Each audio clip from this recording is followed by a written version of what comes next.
बिस्मिल्लाहिर्रहमानिर्रहीम। सेवल 3D کې یو مسله راتله او هغه مسله دا وه چې سیول 3D خو په خپله باندې سکویر فیټ او ایکړ لیکي، نو دا کنال او مرله به څنګه لیکي؟ هغه مسله چې دا هغه ما حل کړه. نو ټول نه مخکې سیول 3D سافټویر به اوپن کړو. د هغې نه بعد دلته کې زمونږه د دې پراسپیکټر نه مونږ چینج شو سیټینګ ته. سیټینګ کې به مونږ لاړ شو پارسل ته. پارسل به کولاو کو، په دې کې بیا مونږ لیبل سټایل ټیبل سټایل، نو لیبل سټایل ته مونږ راشو. په دې کې بیا زمونږ ایریا پکار ده، نو ایریا به اوپن کو. په ایریا کې که مونږ وګورو زمونږ سره الریډي درې ایریاس چې دي هغه ریډي میډ دي، خو زمونږ هغه کنال او مرله دا پکې نشته. د ټول نه مخکې به دې له مونږه ایکسپریشن جوړو. څنګه به تیارېږي؟ په دې باندې به رایټ کلیک کم، نیو به کړم، دلته به نیم ورکړم. فار ایگزامپل به زه ورکړم جریب.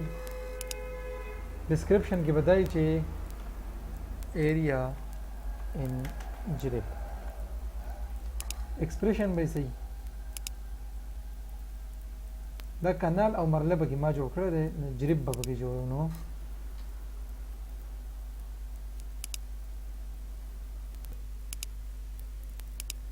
ایریا به راولم، پارسل ایریا هغه به ډیوایډ کړم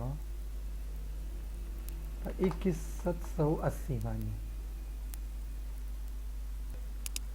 څلور کنال چې دی هغه زموږ سره یو جریب شي، او په یو جریب کې زموږ سره 21780 سکویر فیټ وي. نو دا ایریا ما ډیوایډ کړه په 21780 باندې. دا به زه اوکې کړم. اوکې کېدو نه بعد به زه راشم نیم سکویر فیټ باندې به ډبل کلیک وکړم.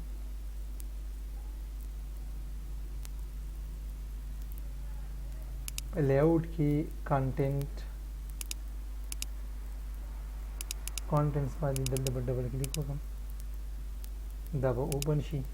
دلته کې به یو انټر را به شم.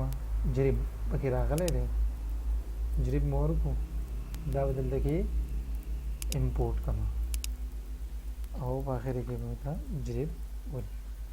دا چې زه کله اوکې کړم اپلای کړم، نو د سکویر فیټ ایکړ کنال مرلې سره سره جریب هم راوسته. دغه شان دا بیا موږ دلته کې هم په پارسل ایریا کې راوستی شو. جریب د هر یو پراپرټي سره لیکلی شوی دی.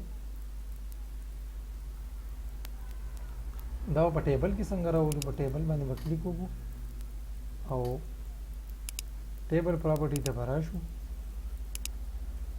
دلته کې به موږ یو کالم ایډ کړو، دلته به ډبل کلیک وکړو او دلته به راشو. جریب راغلی دی، دا به امپورټ کړو. اخر کې به سره جریب ولیکو چې موږ ته یې بدلېږي.